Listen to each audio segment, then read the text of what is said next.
Humeur de Pierre-Emmanuel Non. Barré. Si. Attendez, j'ai une blague.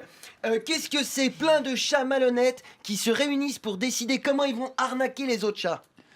C'est le conseil des ministres. 1-0 pour l'humour. Allez, assez rigolé.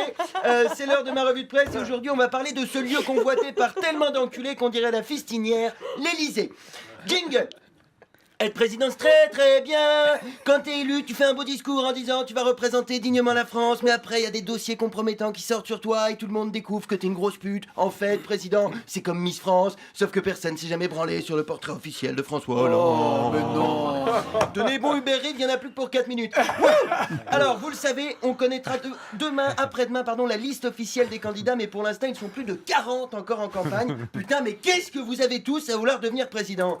Pas de notre faute si personne vous aimait à l'école, que vous avez jamais été élu délégué, vous vengez pas sur nous.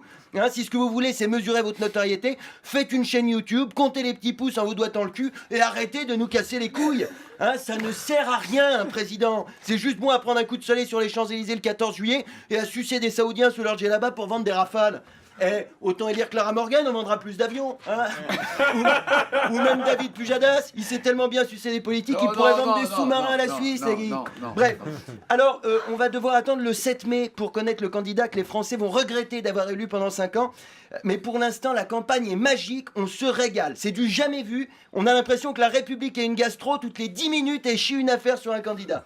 La mise en examen de Fillon pour détournement et abus de biens sociaux, les emplois fictifs et la déclaration de patrimoine sous-évalué de Le Pen, Macron qui touche 3 millions d'euros chez Rothschild et qui vient chialer parce qu'il a plus de quoi payer ses impôts et le polydent de sa meuf.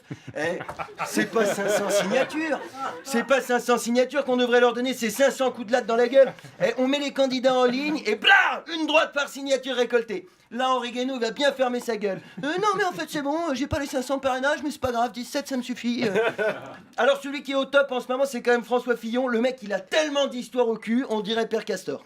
Et il y a 12 perquisitions chez lui par jour. Les enquêteurs, ils ont déménagé dans la Sarthe pour réduire leur bilan carbone. Même Vergès, il aurait refusé d'assurer sa défense. Milosevic, Laurent Gbagbo, Klaus Barbie avaient une chance de gagner, mais là, c'est pas possible.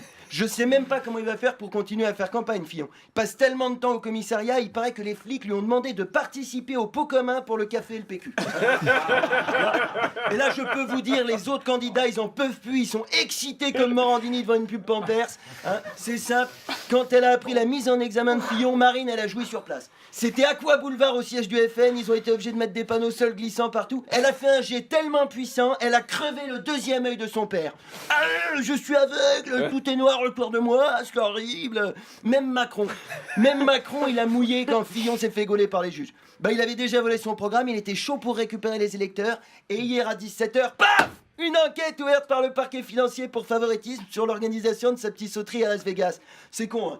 C'est con, tout le monde était pour lui en ce moment. Alain Minc, Xavier Niel, Robert Rue, Jean-Yves Le Drian, même Valls, il trépignait à l'idée d'y aller. Il révolutionne les lois de la physique, Macron. C'est le premier aimant qui attire uniquement la merde. Moi, je te foutrais tout ça en tôle. Il aura même pas besoin de faire campagne, les co-détenus, ils seront comme lui, ni à gauche, ni à droite, bien au milieu dans son cul.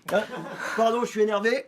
Je suis énervé, mais c'est quand même incroyable. Ça se voit pas du tout. Si, un petit peu quand même. Macron, Le Pen et Fillon, ils cumulent 72% d'intention de vote au premier tour. Putain, mais vous les voyez, les preuves qu'on se fait mettre, elles sont en une de tous les journaux. Même Pif Gadget, ils hésitent à sortir un numéro spécial citoyenneté avec un mini-god et un petit flacon de poppers pour préparer les bambins à leur vie d'électeur. Et malgré ça, t'as 30 millions de gens qui vont aller voter le 23 avril. Alors oui, peut-être que les candidats sont pas tous pourris, mais désolé, quand tu vas bouffer 29 fois chez le chinois et que tu ressors systématiquement avec la chiasse, la 30e fois, même si c'est Alain Ducasse qui prépare le canard laqué, tu restes dîner à la maison. Merci de m'avoir écouté.